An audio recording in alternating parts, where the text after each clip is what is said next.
আচ্ছা, ভোলা মাছ রান্না হবে, সেজন্য ভোলা মাছ ধুয়ে ভালো করে লবণ হলুদ মাখিয়ে কয়েকটা ভাজতেও দিয়ে দিয়েছি। এরপর ভেজে নিয়ে তারপরে ঝোল করব। তো কীভাবে ঝোল করি সেটাই দেখাবো আজকে। মাছ আমার সব ভাজা হয়ে গেছে। এরপরে এই তেলটাতেই, অল্প তেলেই রান্না করবো, সেজন্য এই তেলটাতেই আমি অল্প পরিমাণে জিরা ফোড়ন দেব। আর জিরাটা একটু লাল হয়ে আসলে, মানে কালো কালার মতো হয়ে আসলে আমি বাকি যা যা দেওয়ার সেগুলো দেবো। জিরাটা আমার ফোড়নে হয়ে এসছে, জিরা ফোড়নে হয়ে এসছে। এরপরে দিয়ে দেবো পেঁয়াজ আর কাঁচা লঙ্কা কেটে রাখা। বেশি ঝিরিঝিরিও করিনি আর একবারে মানে গোটা গোটা আছে সেরকমটাও না। তো এবার একটুখানি এটা লাল হওয়া পর্যন্ত হালকা মতো আমি ভেজে নেব। এটা পেঁয়াজটা একটু লাল লাল হয়ে এসছে। এরপর আমি আলুগুলো দিয়ে দেবো। আলু ছাড়াও কেউ রান্না করতে চাইলে পেঁয়াজের পরিমাণটা বাড়িয়ে দেবেন।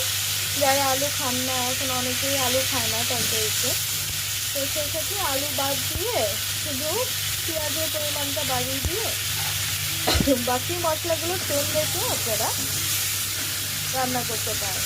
এরপর আলুটা আমি ভালো মতো ভেজে নেব, আর তাড়াতাড়ি যাতে ভাজা হয়ে যায় সেজন্য দিয়ে দেবো স্বাদ মতো লবণ।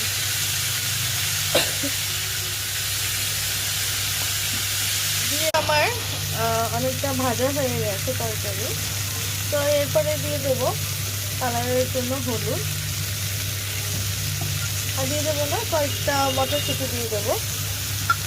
এগুলো অপশনাল, মটরশুঁটি দেওয়া, এক্সট্রা কোনো সবজি দেওয়া এগুলো অপশনাল। আপনারা শুধু আলু পেঁয়াজ দিয়ে ভালো মতো করতে পারেন, বা আলু বাদ দিয়ে শুধু পেঁয়াজ দিয়েও করা যায়, তাতেও খুব ভালো লাগে। এরপর সব কিছু ভাজা ভাজা হয়ে আসলে দিয়ে দেবো পরিমাণ মতো জল। যেহেতু বেশি ঝোলটা ফুটেছে মানে আলুগুলো সেদ্ধ হয়ে গেছে, ওই অবধি ফোটা হয়ে গেছে ঝোল। এরপর আমি দিয়ে দেবো মাছগুলো দিয়ে দেবো। দিয়ে আমি এরপরে মাছের সাথেই দিয়ে দেবো বাকি মশলাগুলো। মাছগুলো একটু ছাড়িয়ে ছাড়িয়ে দিতে হবে। দিয়ে এবার দিব ভেজে রাখা জিরের গুঁড়ো। জিরেটা না একটু বেশি পরিমাণে দিতে হবে, যেটা মাছের ঝোলে জিরের গন্ধটাই বেশি ভালো লাগে।